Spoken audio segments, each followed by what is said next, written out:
Assalamualaikum warahmatullahi wabarakatuh. Waalaikumsalam warahmatullahi wabarakatuh. Alhamdulillahil jabbaril qahhar, al-azizil ghaffar, khaliqil jannati wan nar. Wassalatu wassalamu ala sayyidina wa maulana Muhammadinil Mukhtar wa ala alihi wa ashabihil adhar. Amma ba'du. Saudara-saudara kaum muslimin rahimakumullah. Pada pertemuan kali ini kita akan membicarakan tentang neraka dan calon-calon penghuninya. Sesungguhnya kalau kita bicara tentang neraka, artinya kita bicara tentang akhirat. Dan kalau kita bicara tentang akhirat, kita bicara tentang alam gaib yang merupakan salah satu dari rukun iman yang 6, percaya kepada alam gaib. Kalau sudah bicara alam gaib, maka ini di luar batas kemampuan nilai-nilai ilmiah dan di luar batas kemampuan renungan filsafat. Ilmu pengetahuan akan buntu kalau sudah membicarakan alam gaib. Artinya, kehidupan di akhirat itu tidak bisa diteliti secara ilmiah. Filsafat pun akan ngambang kalau sudah membicarakan kehidupan di alam gaib. Karena itu kalau kita kembali kepada logika, jika kita ingin mengerti tentang caranya membuat bangku, kita pergi ke tukang bangku dan bertanya kepadanya. Kita ingin mengerti cara membuat mobil, kita pergi ke tukang mobil, ke bengkel mobil dan bertanya kepada ahlinya. Pun dalam urusan alam gaib, sudah sewajarnya kita kembali kepada penjelasan dari sang pencipta alam gaib, yakni Allah subhanahu wa ta'ala. Dan melalui kitabullah Al-Quranul Karim, Allah telah menjelaskan masalah-masalah gaib berupa kehidupan di sorga dan neraka itu secara jelas dan pasti. Dengan kata lain, di dalam membicarakan tentang neraka ini, yang menjadi dasar daripada pemikiran kita adalah rasa iman kepada Allah subhanahu wa ta'ala. Karena soal neraka tidak pernah bisa dibuktikan dengan ilmu pengetahuan. Tidak bisa diselidiki sebab orang yang sudah pulang ke sana pun tidak pernah kembali lagi kemari untuk kita tanya bagaimana hal ihwal keadaan di sana. Saudara-saudara kaum muslimin rahimakumullah. Neraka dalam istilah Quran selalu disebut dengan narun, yaitu suatu tempat di akhirat nanti yang wujudnya berupa api yang bergejolak, bernyala dengan teramat dahsyatnya, sehingga dapat mengelupaskan kepala setiap orang dan menjulang ke hati. Diriwayatkan oleh Imam Bukhari dan Muslim bahwa Rasulullah sallallahu alaihi wasallam pernah bersabda, "Narukum hazihi allati tuqiduna juz'un min 70 jazaan min harri jahannam."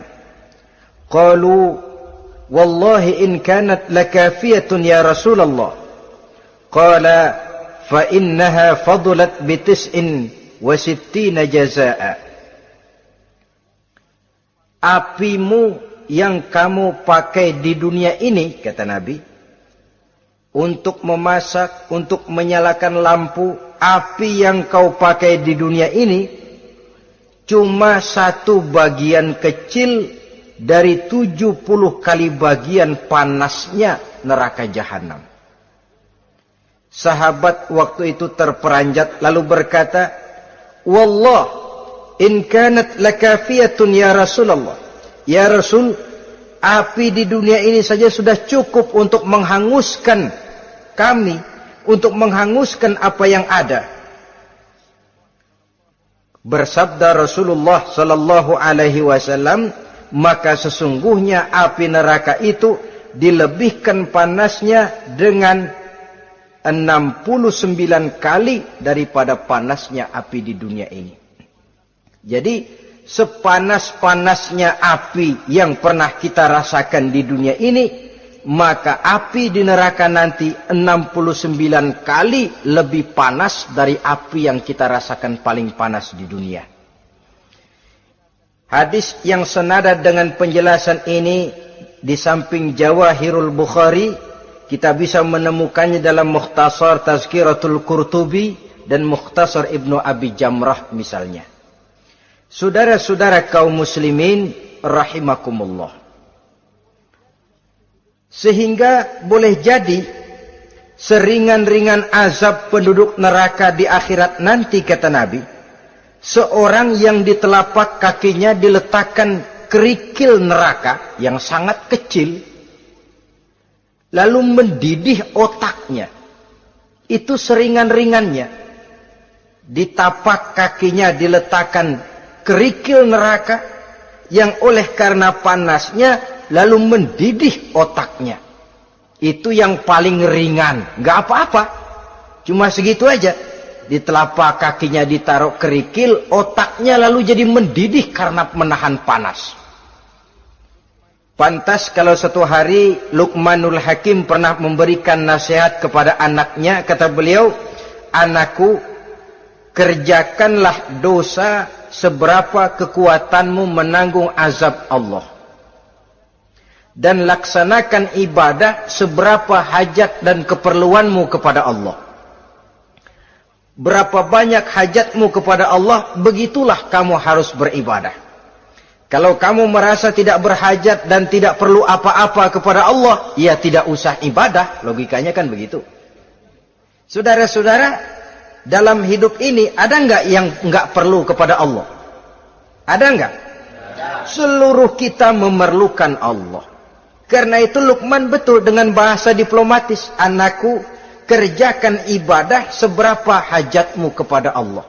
Makin banyak hajatmu kepada Allah, makin banyak hendaknya kamu melaksanakan ibadah.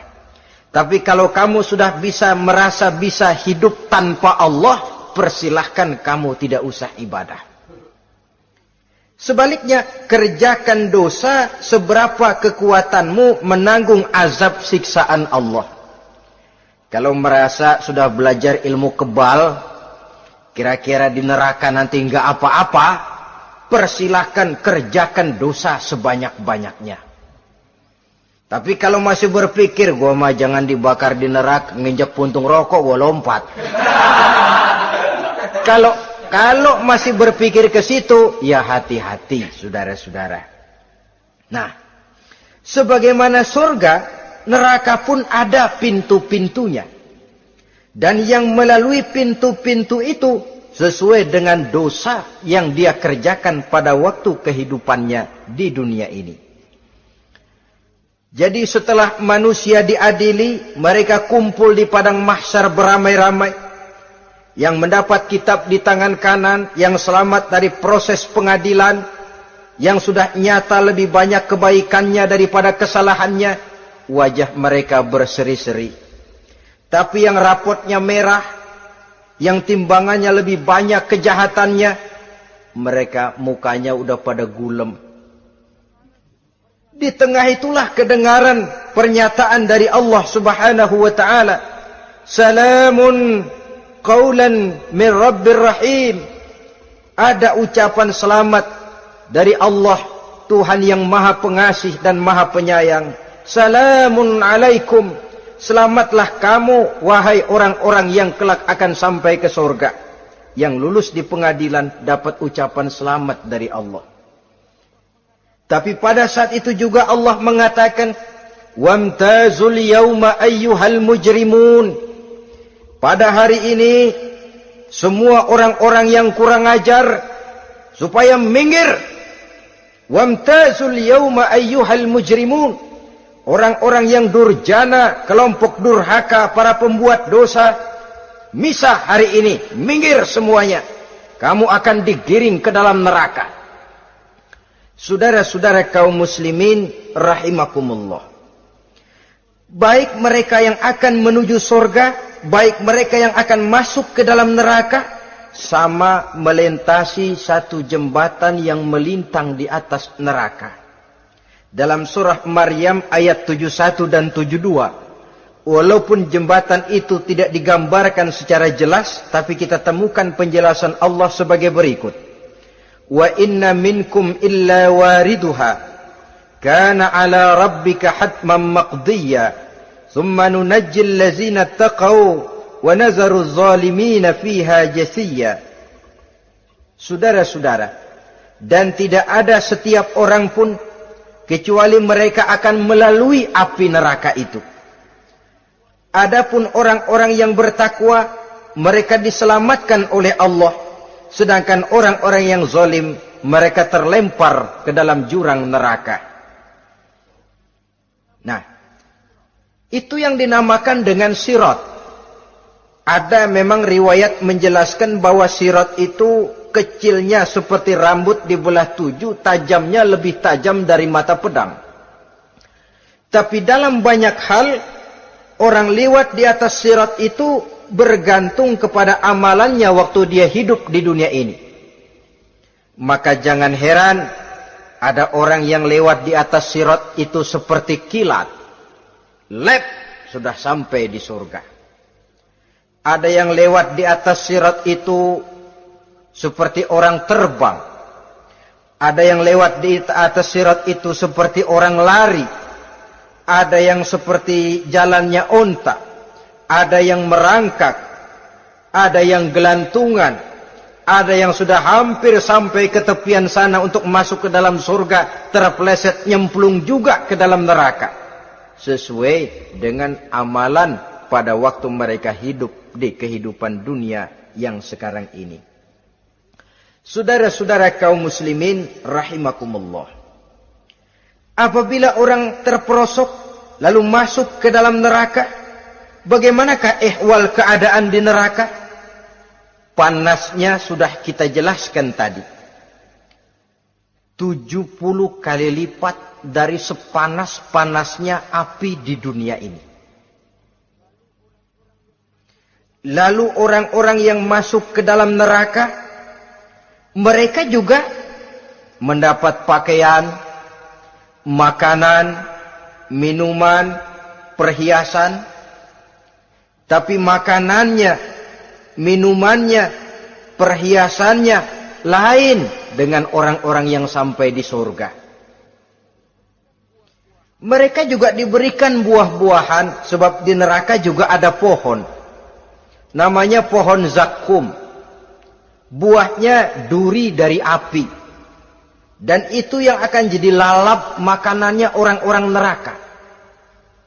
Di dalam surah As-Saffat ayat 64-65 Allah subhanahu wa ta'ala menjelaskan, Innaha syajaratun takhruju fi aslil jahim tal'uha ka'annahu ru'usus syayatin. Sesungguhnya pohon zakum itu adalah satu pohon yang akarnya keluar dari dasar neraka, yang buahnya seperti kepala setan. Ini sudah untuk bahasa yang sangat menyeramkan ini. Pohon itu tumbuh dari dasar neraka, buahnya mirip kepala setan. Itu akan dijadikan makanannya orang-orang yang ada di dalam neraka. Perhiasannya apa? Surah Al-Insan ayat 4. Inna a'tadna lil kafirina salasilan wa aghlalan wa sa'ira.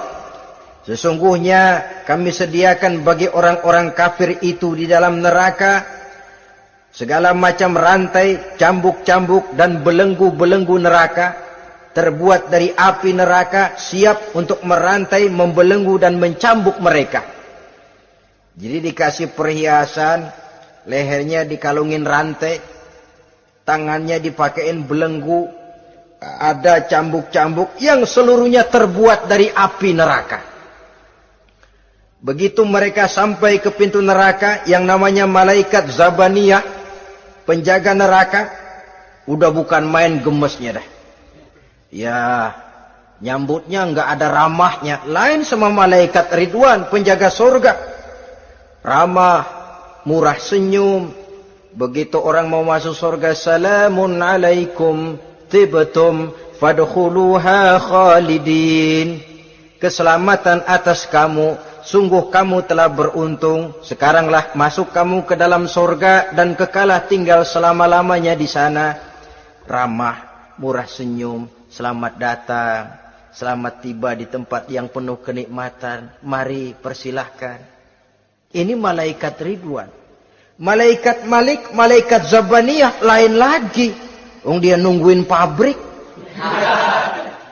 Sadis menerima, matanya melotot. Ini dia. Manusia-manusia kurang ajar yang waktu di dunia sudah datang para rasul, sudah turun agama, sudah datang Al-Quran, tapi belagak pilon. Sini loh. Nih, rantai, belenggu. Lalu dirangkeng, dimasukkan ke dalam neraka. Na'udzubillah, summa na'udzubillah. Saudara-saudara, lalu terpikir oleh kita, kalau begitu panasnya api neraka, sekali lempar orang terus mati dong. Ya enak kalau boleh begitu sih. Begitu dilempar ke neraka terus mati, enak. Ternyata tidak. Kepedihan neraka adalah kepedihan yang kekal dan terus menerus. Tidak satu saat pun orang-orang di dalam neraka pernah merasakan kesenangan. Tidak sesaat pun. Kali semenit kayak ngasok. Enggak, terus menerus berada dalam kepedihan yang tiada tara. Al-Quran menjelaskan, kullama nadijat juluduhum baddalnahum juludan ghairaha. Apabila hancur kulitnya, kami ganti dengan kulit yang baru. Supaya apa? Liyazukul azab. Biar dia rasain azab. Tuh, rasain dulu. Hancur kepalanya, buletin lagi. Hancur kulitnya, bikin lagi. Berantakan isi perutnya, disempurnakan lagi, digiling lagi. Terus menerus begitu. Tidak sedetik pun penduduk neraka itu pernah mengalami istirahat. Barangkali pakai jam istirahat lumayan. Ini enggak ada. Ada bel, kleneng, istirahat, azab dicabut. Tidak. Terus menerus dan selalu begitu. Satu detik saja pun mereka tidak pernah istirahat dari siksaan dan azab yang mereka terima. Saudara-saudara kaum muslimin rahimakumullah. Lalu bagaimana keadaan mereka? Ada orang-orang di dalam neraka itu yang dikenakan pakaian dari api neraka. Luar biasa. Dikasih pakaian dinas dari api. Kemudian kepalanya dituangi air yang sedang mendidih. Yang dengan tuangan air itu dihancur luluhkan segala isi perutnya dan kulit-kulitnya. Setelah itu mereka dicambuk dengan cambuk-cambuk dari besi. Apabila mereka hendak keluar dari neraka, mereka dicampakkan kembali ke dalamnya. Dan dikatakan kepada mereka, rasakan siksaan yang membakar ini. Dalam surah Al-Hajj ayat 19 sampai 22, kita bisa simak firman Allah Subhanahu wa taala. Fallazina kafaru qutti'at lahum siyabun min nar yusabbu min fawqi ru'usihimul jahim yus'aru bihi ma fi butunihim wal julud walahum maqami'u min hadid kullama aradu an yakhruju minha min ghammin u'idu fiha wa zuqu 'azabal hariq. Na'udzubillah summa na'udzubillah. Diberikan pakaian dari api, melolong, menyayat dia, memilukan, merintih dan meraung-raung. Lalu kepalanya diguyuri dengan air yang sangat mendidih. Hancur luluh isi perutnya. Masih dicambuk lagi dengan cambuk-cambuk dari besi. Mereka merambat. Mereka meraung. Mereka hendak lari. Mereka ingin keluar dari neraka. Tapi tiap kali mereka merambat ingin keluar, ditarik lagi. Kalau ucara kita, ayo, mau kemana lo? Apa kata malaikat penjaga neraka? Zuku azabal hariq. rasain nih, makan pencarian lo waktu di dunia. Saudara-saudara, lalu ada pula siksaan penduduk neraka itu, di mana dahi, lambung dan punggung mereka dipanggang dengan api neraka. Allah Karim. Kita di dunia ini tertusuk paku saja waktu berjalan, sudah bukan main pedihnya. Tertusuk duri saja, sudah bukan main pedihnya. Ini punggungnya, lambungnya, macam disate, dipanggang dari api neraka. Dalam At-Taubah ayat 35, kita temukan firman Allah, fi nari jahannama fatukwa biha hibahuhum wa junubuhum wa zuhuruhum. Na'udzubillah summa na'udzubillah. Kemudian ada pula penduduk neraka itu yang disiksa, lehernya diikat dengan rantai. Mereka spontan diseret-seret dengan sekeras-kerasnya dan dilemparkan ke dalam lautan air yang sedang mendidih. Kemudian mereka dibakar dalam api yang bergejolak dan menyala-nyala. Pada surah Al-Mu'min ayat 71 dan 72, Allah Subhanahu wa taala menjelaskan, izil aghlalu fi a'nakihim wassalasil yushabuna fil hamim summa fin nari yusjarun. Ketika belenggu dan rantai dipasang di leher mereka supaya mereka diseret ke dalam air yang sangat panas, kemudian mereka dibakar dalam api. Ada lagi penduduk neraka yang dipegang jambulnya lalu diseret ke tengah-tengah neraka, kemudian kepalanya digerujuki dengan air yang mendidih seperti yang dijelaskan dalam surah Ad-Dukhan ayat 47 dan 49. Pendeknya, azab dan siksaan neraka itu sesuailah dengan amalan dosa yang dikerjakan manusia pada waktu kehidupan di dunia ini. Maka dalam puncak perjalanan Mi'raj misalnya, kepada Rasulullah sallallahu alaihi wasallam diberikan berbagai macam penglihatan sebagai contoh dan tamsil dari kehidupan di dunia ini.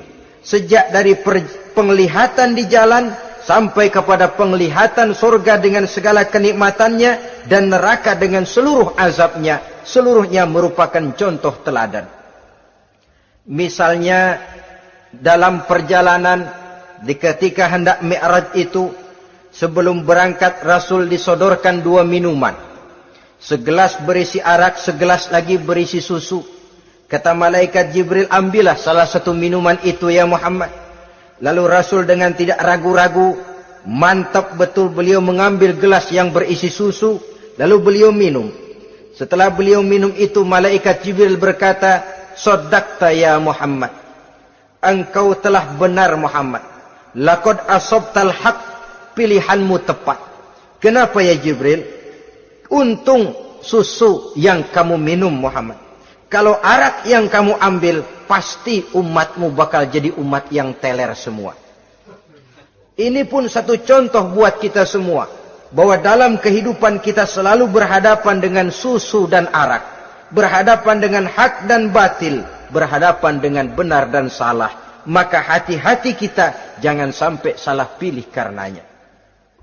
Lalu yang ada kaitannya dengan persoalan kita, penglihatan yang diberikan Allah kepada beliau di neraka.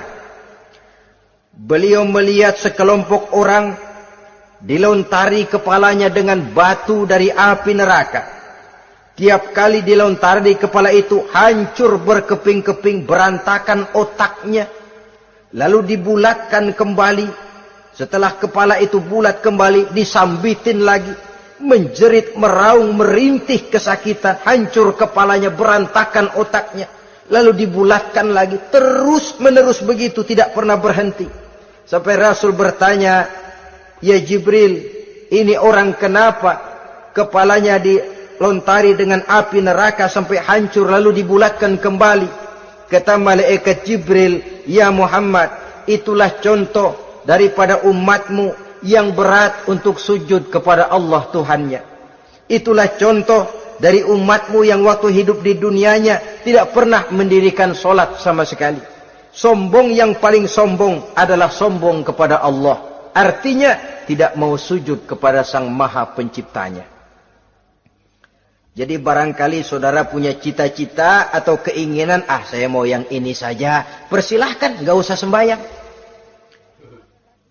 Lalu ada lagi sekelompok kaum, perutnya besar, sebesar rumah, dililit dengan kala dan ular dari api neraka, diseret-seret dia di jurang neraka, dipatoki ular, hancur perutnya, dibulatkan lagi perut itu, diseret kembali, hancur lagi, dibulatkan lagi, terus menerus seperti itu.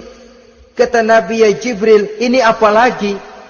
Kata malaikat Jibril, wahai Muhammad, inilah contoh daripada umatmu yang waktu di dunia suka makan riba alias renten dan suka makan harta anak yatim, suka ngobyekin anak yatim, sok jadi pengasuh anak yatimnya lapar, pengasuhnya yang pada kenyang.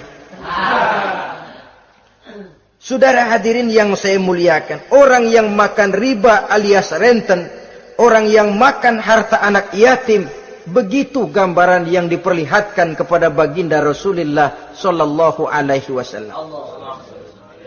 Sebagian lagi ada penduduk neraka yang kukunya terbuat dari tembaga dari api neraka, panjang sangat kukunya itu, lalu mencakar-cakar mukanya sendiri, hancur mukanya berantakan, dicakari oleh kukunya itu, lalu dibulatkan lagi, dicakar lagi, hancur lagi, dibulatkan lagi. Pengangguran benar ini orang, muka sendiri dicakarin sendiri. Ya Jibril, ini tamsil apa Jibril? Ya Muhammad, itulah contoh dari umatmu yang pada waktu di dunianya enggak pernah rukun sama sesama saudaranya muslim, suka nyari aib orang lain, suka ngejelekin orang lain, padahal orang lain itu saudaranya seakidah. Kan sama dengan nyakar muka sendiri namanya, menepuk air di dulang, terpercik muka sendiri. Kejelekan saudaranya dikorek-korek, aib saudaranya diobral di pasar umum. Orang macam itu nanti tangannya akan tumbuh kuku panjang dari tembaga yang akan mencakar dan mengoyak-ngoyak mukanya sendiri. Itu kita bisa lihat nanti. Oh, ini yang waktu di dunia suka ngorek-ngorek kesalahan orang tuh lagi pada nyakarin mukanya. Oh, begitu. Saudara-saudara kaum muslimin rahimakumullah. Oleh karena itu Nabi ajarkan kita, tuba liman syaghalahu aibuhu an uyubin nas. Beruntung orang yang aib dan kekurangan pada dirinya menyebabkan dia sibuk sampai enggak sempat ngorek-ngorek aib dan kekurangan orang lain. Introspeksi. Beruntung orang yang celak dirinya menyebabkan dia sibuk dan tidak sempat ngorek-ngorek aib pada diri orang lain. Ada pula di antaranya dilihat oleh Rasul, di antara penduduk neraka itu orang yang lidahnya terjulur memanjang, kemudian dipotong lidah itu dengan gunting dari api neraka, menjerit dan memekik ia menahan sakit yang tiada tara, sampai Rasul bertanya kepada malaikat Jibril, kalau ini tamsil apa lagi ya Jibril? Kata malaikat Jibril, wahai Muhammad, inilah contoh dari umatmu, orang-orang yang waktu di dunia tidak pandai menjaga lidahnya, suka menggunjing orang, suka memfitnah orang, suka ghibah dan namimah, suka ngomongin orang di belakang yang bersangkutan. Maka hari ini lidahnya menjulur menjadi panjang dan dipotong dengan gunting dari api neraka. Lalu Rasul juga melihat sekelompok orang perempuan tergantung rambutnya dari gantungan api neraka, kemudian dipanggang dari duburnya sampai ke atas kepalanya dengan tombak dari api neraka, meraung dan merintih serta mengeluarkan nanah dari kemaluannya. Rasul bertanya, ini apa lagi ya Jibril? Kata malaikat Jibril, inilah perempuan yang waktu di dunia tidak pandai menjaga kehormatan dirinya, ahli zina dan tukang umbar, saudara-saudara kaum muslimin rahimakumullah, banyak lagi tamsil-tamsil yang dicontohkan dalam puncak perjalanan Mi'raj yang seluruhnya merupakan peringatan bagi kita umat Rasulullah sallallahu alaihi wasallam. Nah, kemudian sekarang marilah kita bicarakan neraka itu satu demi satu. Yang pertama, dan ini yang paling dikenal orang, neraka Jahannam atau naru Jahannam. Siapa yang dijelaskan Allah akan menjadi penghuni neraka Jahannam ini? Pertama dalam surah Al-Ankabut ayat 68. Wa man azlamu mimman iftara 'ala Allahi kadziban aw kadzdzaba bil haqqi lamma ja'ahu alaysa fi jahannam maswal lil kafirin. Adapun orang-orang yang zalim kepada Allah, mendustakan ayat-ayat Allah dan mendustakan kebenaran setelah datang kebenaran itu, bukankah neraka Jahannam merupakan tempat kembali bagi orang-orang kafir? Jadi dalam Al-Ankabut ayat 68 ini dijelaskan, penduduk neraka Jahannam itu pertama adalah orang-orang kafir. Siapa orang kafir? Menurut keyakinan akidah kita, setiap orang di luar Islam adalah kafir. Kemudian yang kedua dalam surah Al-Hijr ayat 42 dan 43, penduduk neraka Jahannam itu, inna ibadi laisa laka alaihim sultanun illa man ittaba'aka minal ghawin wa inna jahannama la maw'iduhum ajma'in. Sesungguhnya hamba-hambaku tidak akan bisa kamu kuasai, hai iblis, kecuali mereka yang mengikuti tipu dayamu. Sesungguhnya neraka Jahannamlah tempat mereka seluruhnya. Kalau kita perhatikan ayat ini, maka penghuni neraka Jahannam yang kedua adalah para pengikut setan. Para pengikut setan dengan seluruh ajaran-ajaran yang dilancarkan oleh setan. Padahal pada saat hendak masuk neraka, setan jelas cuci tangan.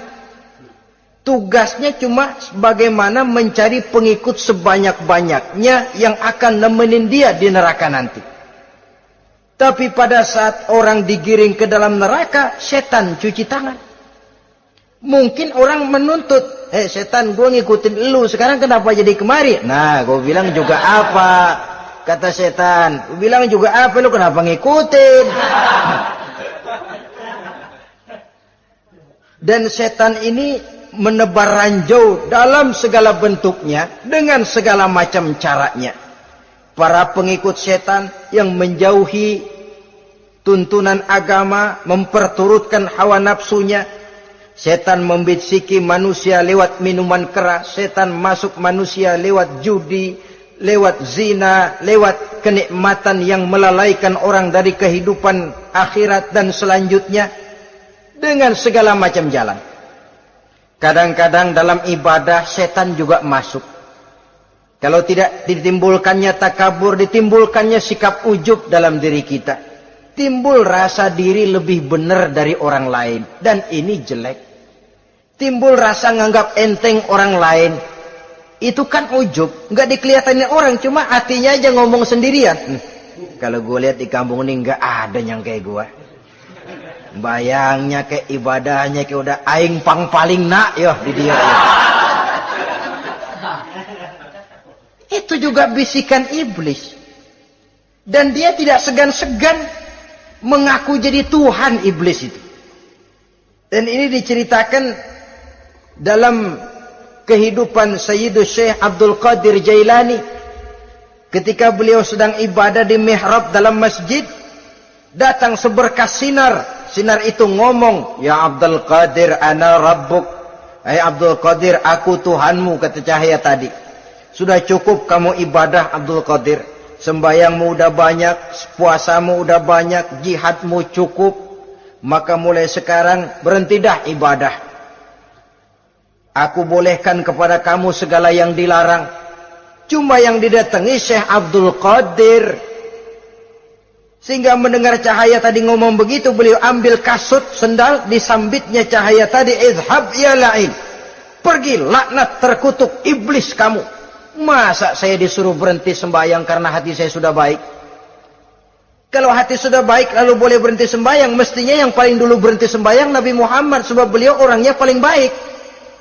Tapi Nabi hatinya baik, sholat jalan terus, hukum halal haram berlaku. Ini kadang-kadang orang sekarang baru ibadah dikit banget merasa dapat bisikan katanya, wangsit. Ya berhenti sembahyang madep ulun, madep ngudik sembahyang. Bikin ajaran yang aneh-aneh. Nah kalau satu orang boleh dapat wangsit, saya juga boleh dong ngomong dapat wangsit. Saya juga boleh dong mendirikan aliran kepercayaan. Saya ngilang dulu dari kampung saya kira-kira 3 tahun. Saya nyepi di kaki Gunung Salak, pulang piara jenggot, pakai belangkon. Di depan nama saya pakai embel-embel mbah. Saya ngaku dapat wangsit di Gunung Ano, mewahyukan kepada saya ano. Saya cari murid yang fanatik. Saudara-saudara kaum muslimin rahimakumullah. Setan membisiki manusia hatta kita sedang ibadah sekalipun dibisikinya. Caranya, mula-mula dia bisikin, lu sembahyang buru-buru dah. Buru-buru udah. Akhirnya apa? Rukuk kita enggak sempurna, sujud kita enggak lengkap, tumakninah kita kurang, bacaan kita tajwidnya enggak kena. Kalau itu bisa kita atasin, kita sembahyang sebagaimana yang seharusnya, dia bisiki lewat jalan lain lagi. Suruhnya yang pendek-pendek aja dah. Atau habis sembahyang udah sigrah, udah jangan pakai wirid, jangan pakai zikir. Dengan segala macam jalan. Dibisikinya was-was ke dalam diri kita. Sehingga ada satu riwayat walaupun dhaif tapi ini baik untuk dijadikan pelajaran. Konon iblis itu kalau subuh keliling dia. Bawa kulit kambing, jarum sama tepung. Ditanya orang, iblis ini buat apa? Oh, kulit kambing. Gunanya tahu nggak? Kalau begitu subuh, sudah muazin bilang, as-salatu khairum minan naum. Salat lebih baik daripada tidur. Maka ini kulit kambing mulai aku hamparkan buat hamba-hamba Muhammad. Jadi begitu dengar azan, cuma udah bikin anget udah tidur. Kenapa? Kulit kambing belis masuk. Saudara-saudara, lalu kata orang tadi lagi, lah kalau tepung buat apa itu? Oh, tepung. Itu kalau umat Muhammad mau baca Quran, baca kitab, mutolaah, gua aurin tepung matanya. Biar dia sepet. Makanya kalau sudah ngaji, baca Quran, bawaannya udah ngantuk aja ngantuk. Oh begitu, iya. Nah kalau duri paku itu buat apa? Nah ini duri paku. Kalau umat Muhammad mau hadir di majelis taklim, mau pergi ngaji, mau duduk iktikaf di masjid, gua pasangin paku di pantatnya. Jadi kalau sudah duduk di masjid, kelasat, kleset. Hadir di majelis taklim, kelasat, kleset. Bawaannya mau udahan melulu. Itu duri-duri dan paku-paku yang memang ditebarkan oleh iblis. Saudara-saudara kaum muslimin rahimakumullah. Jadi para pengikut setan dengan segala macam perangkapnya ini pun, ya perangkap setan itu ya dunia. Dunia itu ya isinya harta, tahta, wanita. Kan perangkap dunia itu. Harta, tahta, wanita. Ini sering bikin orang buta. Perangkap dunia dan merupakan perangkap setan sekaligus. Nah, yang ketiga, penghuni neraka jahanam adalah para pembuat dosa, orang-orang yang durhaka. Dalam Toha ayat 74 Allah menjelaskan, innahu may ya'ti rabbahu mujriman fa inna lahu jahannam. Sesungguhnya orang-orang yang datang menghadap Allah dengan berlumuran dosa, maka sesungguhnya bagi mereka adalah neraka jahanam. Dan yang keempat, penghuni neraka jahanam orang yang kufur nikmat. Tidak cuma kufur iman, tapi kufur nikmat bisa menyebabkan orang masuk neraka jahanam. belum pernah merasakan dalam hidupnya bahwa Allah memberikan nikmat kepadanya, bagaimanapun besar karunia dan nikmat itu. Dalam surah Ibrahim ayat 28-29 Allah menjelaskan, alam tara ilal ladzina baddalu ni'matallahi kufran wa ahallu qaumahum darul bawar jahannama yaslaunaha wa bi'sal qarar. Tidaklah engkau perhatikan, tidaklah kau lihat orang-orang yang mengganti, menukar nikmat Tuhannya dengan kekufuran. Diberikan nikmat berupa Islam, digantinya dengan kekufuran. Dia tidak tahan kesengsaraan dunia lalu memilih kesengsaraan akhirat. Padahal kesengsaraan akhirat lebih abadi dari kesengsaraan dunia. Ada orang yang gak tahan miskin dunia, lalu menjatuhkan pilihan lebih memilih miskin akhirat. Ya Allah, keliru besar. Karena gak tahan hidup miskin di dunia, ada yang nawarin ngasih super mie 3 bungkus, iman telap. Ada yang ngasih beras, pindah agama. Ada yang bawain pakaian bekas, tukar akidah, pindah iman. Innalillah.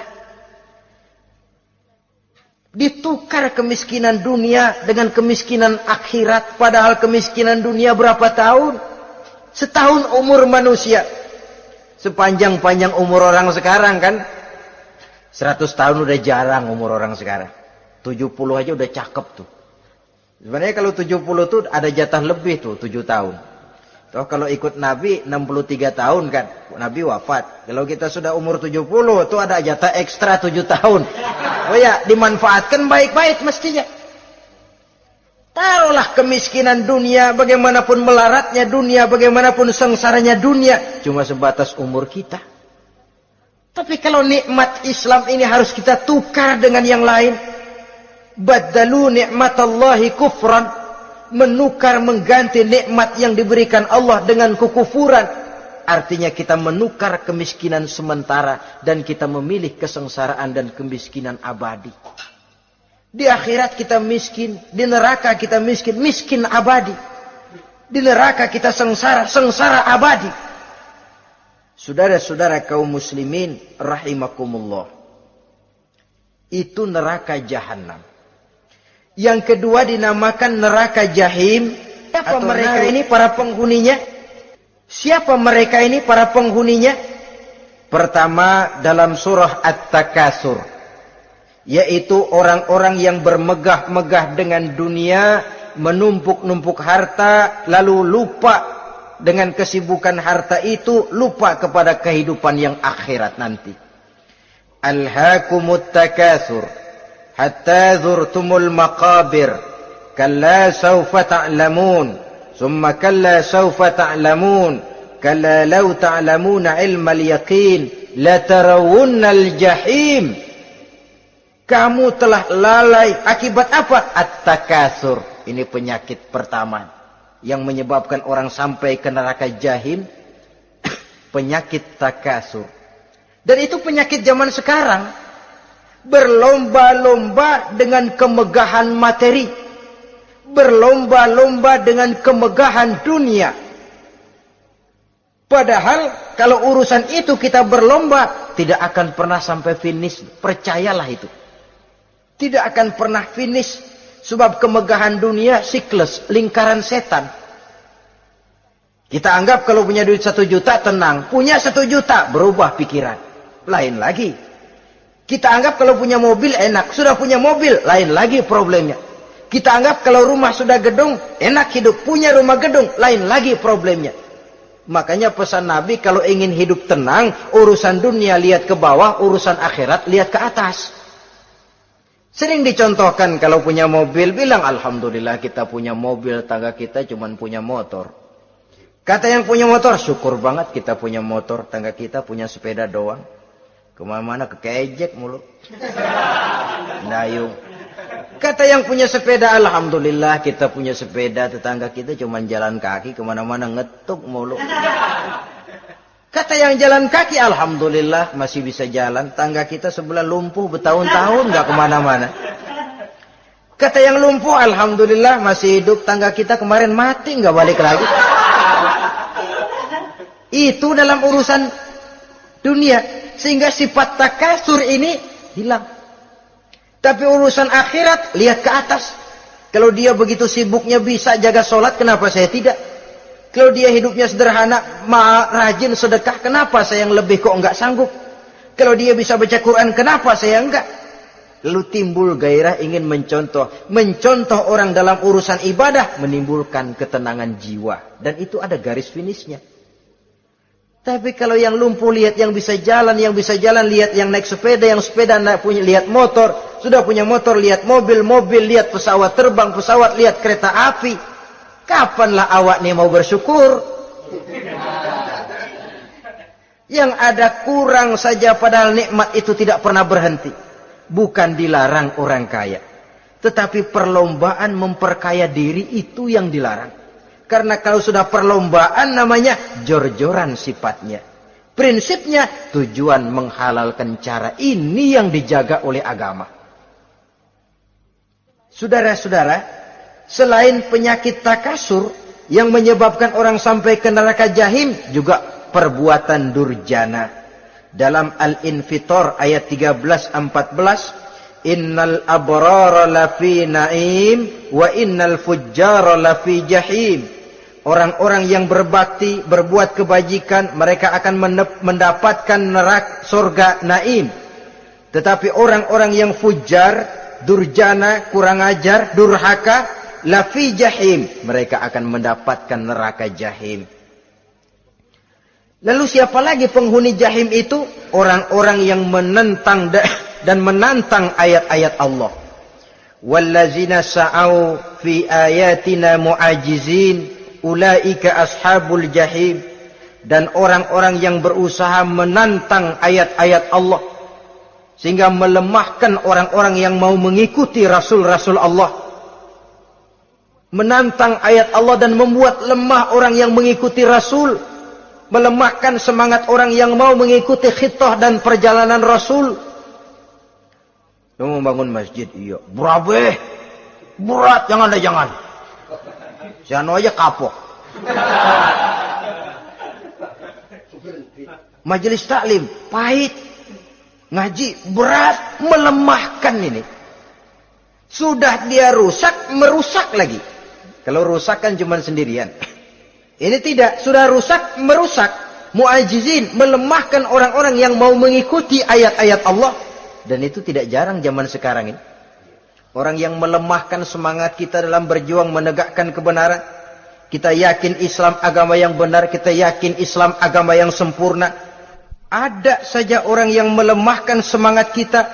Yang berteori bahwa ada ayat-ayat Quran yang tidak relevan lagi dengan situasi dan kondisi. Yang berteori bahwa Nabi Muhammad cuma sebagai manusia biasa yang tidak terlepas kemungkinan dari salah. Pendeknya melemahkan nilai-nilai semangat kita untuk memperjuangkan Islam ini. Ini pun termasuk mu'ajizin. Mereka akan menemukan nanti di akhirat kapling di dalam neraka yang dinamakan neraka jahim. Na'udzubillah summa na'udzubillah. Yang ketiga, saudara-saudara, di antara nama neraka itu adalah neraka hawiyah. Siapa penghuni neraka hawiyah ini? Dalam surah Al-Qari'ah ayat 8-11 dijelaskan secara simpel, wa amma man khaffat mawazinuhu fa ummuhu hawiyah. Adapun orang-orang yang ringan timbangan kebaikannya, maka tempatnya adalah neraka hawiyah. Artinya orang ini lebih berat timbangan kejahatannya, sedikit kebaikannya sehingga jadi ringan di timbangan akhirat nanti. Salat, puasa, zakat, tapi dosa yang dikerjakan masih lebih banyak ketimbang kebaikan yang dikerjakannya itu. Maka orang semacam ini apabila tidak mendapat syafaat, maka dia akan masuk ke dalam neraka yang namanya neraka hawiyah. Lalu yang keempat, neraka wail. Dalam surah Al-Ma'un ayat 1-7, Garis besarnya yang mendapat neraka wail adalah para pendusta agama. Siapa sih pendusta agama itu? Ara'aita allazi yukazzibu biddin. Tidakkah kamu lihat siapa orang-orang yang mendustakan agama? Mendustakan agama. Beragama tapi bohong. Salatnya bohong, hajinya bohong, puasanya bohong. Mendustakan agama. Siapa mereka? Fazalikal ladzi yad'ul yatim. Pertama, orang yang suka menghardik anak yatim. Anak yatim yang lemah, anak yatim yang tidak berdaya, yang hidup dipayungi kemiskinan dan kekurangan, bukan ditolongnya, malah dihardiknya. Jangan lupa, saudara yang sudah 2-3 kali pergi ke Makkah, saudara yang khusyuk dalam sujudnya, saudara yang mantap dalam puasanya, mungkin saja bisa terhalang masuk ke dalam surga. Karena di samping rumah saudara ada anak yatim merintih menahan lapar dan haus. Saudara tahu, saudara mampu, tapi saudara diam saja tidak mau mengulurkan tangan. Mungkin itu yang akan mengganjal saudara untuk masuk ke dalam surga. Wala yahuddu ala tu'amil miskin. Mereka membiarkan fakir miskin, tidak memberikan makan. Kemudian fawailul lil musallin. Mereka juga melalaikan solat. Allazina hum an solatihim sahun. Allazina hum yura'un. Mereka juga riak di dalam amalnya. Saudara hadirin kaum muslimin rahimakumullah. Melalaikan solat, kemudian riak dengan amalnya, termasuk amalan solatnya. Kalau jadi imam, bahasanya dibuat sepasih-pasihnya, surahnya yang panjang-panjang, paling pendek sabihis sama wadduha. Tapi kalau solat sendirian cukup kul huwallahu ahad sama inna a'toinakal kautsar. Hilang lagi nilai keikhlasannya. Dan terakhir, mereka enggan untuk membayar zakat. Yang memenuhi ciri-ciri inilah yang dikatakan sebagai pendusta agama. Menghardik yatim, membiarkan fakir miskin, melalaikan solat, ria, dan enggan membayar zakat. Mereka divonis mendapat neraka wail. Seperti dalam surah Al-Ma'un ayat 1 sampai dengan 7. Saudara-saudara kaum muslimin rahimakumullah. Yang kelima, neraka sa'ir. Neraka sa'ir ini pertama buat mereka yang memakan harta yatim. Kalau tadi tidak mau membantu, ini malah membantu tapi tujuannya malah ngobyekin anak yatim. Mereka yang memakan harta yatim dalam An-Nisa ayat 10. Innal ladzina ya'kuluna amwalal yatama zulman innama ya'kuluna fi butunihim nara wa sayaslawna sa'ira. Sesungguhnya orang-orang yang memakan harta anak-anak yatim dengan zalim, mereka sebenarnya telah memakan neraka, memasukkan api neraka ke dalam perutnya. Mereka akan dilontarkan ke neraka sa'ir. Selain itu, orang-orang yang mengingkari apa yang diturunkan oleh Allah Subhanahu wa ta'ala, mengingkari kebenaran Quran, mengingkari Rasul, pendeknya mengingkari Islam, dijelaskan dalam surah Luqman ayat 21. Yang keenam, saudara-saudara, yang dinamakan dengan neraka laza namanya. Pertama, untuk pembangkang dan orang yang menjauhi agama. Yang kedua, orang yang berpaling dari kebenaran. Dan yang ketiga, orang yang suka menumpuk-numpuk harta dan menyimpannya, tidak mau membayar zakat, infak, apalagi sedekah. Ini kita temukan penjelasannya dalam surah Al-Ma'arij ayat 15 dan 17. Yang ketujuh dinamakan neraka Sakor. Siapa penghuni neraka Sakor ini? Pertama, orang yang tidak pernah sholat. Yang kedua, tidak pernah memberi makan orang-orang miskin. Yang ketiga, ahli membicarakan yang batil. Strategis betul dia, ulung kalau sudah mengatur kebatilan. Kemudian yang keempat, orang yang mendustakan hari akhir. Dalam surah Al-Muddatsir ayat 42 sampai 47, kepada penduduk neraka Saqar ditanya, "Ma salakakum fis Saqar?" Apa yang menyebabkan kamu masuk ke dalam neraka Saqar? Qalu lam naku minal musallin wa la naku nut'imal masakin wa kunna nakhudu ma'al khaidin wa kunna nukadzibu yaumaddin. Mereka menjawab, kami di dunia tidak pernah sholat, tidak pernah memberi makan fakir dan miskin.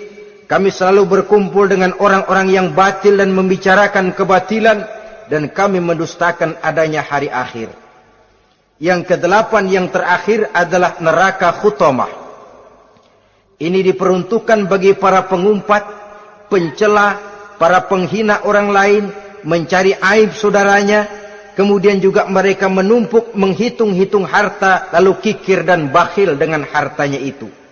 Dalam surah Al-Hujurat ayat 11-12, kemudian surah Al-Humazah ayat 1 sampai dengan 7, kita temukan penjelasan itu. Pada akhirnya saudara-saudara, kalau penduduk surga mereka kekal di dalamnya, maka penduduk neraka ini ada dua macam.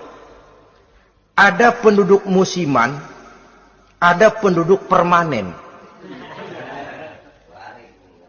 Kalau yang namanya penduduk permanen itu sudah punya paspor KTP itu. Memang penduduk permanen itu mereka yang kekal selama-lamanya di dalam neraka. Mereka lah orang-orang musyrik dan orang-orang kafir, termasuk orang-orang munafik. Bahkan lebih dahsyat lagi yang namanya munafik. Kata Allah, innal munafiqin fid darkil asfal minan nar. Orang munafik itu berada di dasar jurang neraka yang paling bawah, keraknya neraka.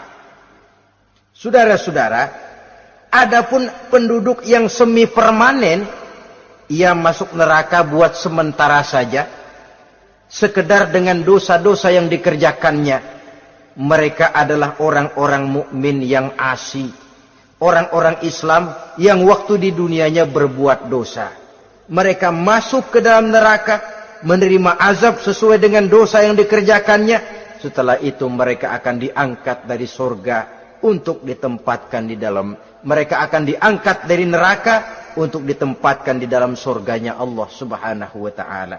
Seperti banyak dijelaskan dalam hadis-hadis sahih yang diriwayatkan oleh Imam Bukhari dan Muslim. Nah, inilah sekelumit tentang neraka dan calon-calon penghuninya. Mudah-mudahan Allah jauhkan kita, Allah jauhkan anak cucu kita, amin. Allah jauhkan seluruh keluarga kita, amin. Dari neraka dan dari azab neraka. Amin. Terima kasih dan mohon maaf. Wassalamualaikum warahmatullahi wabarakatuh.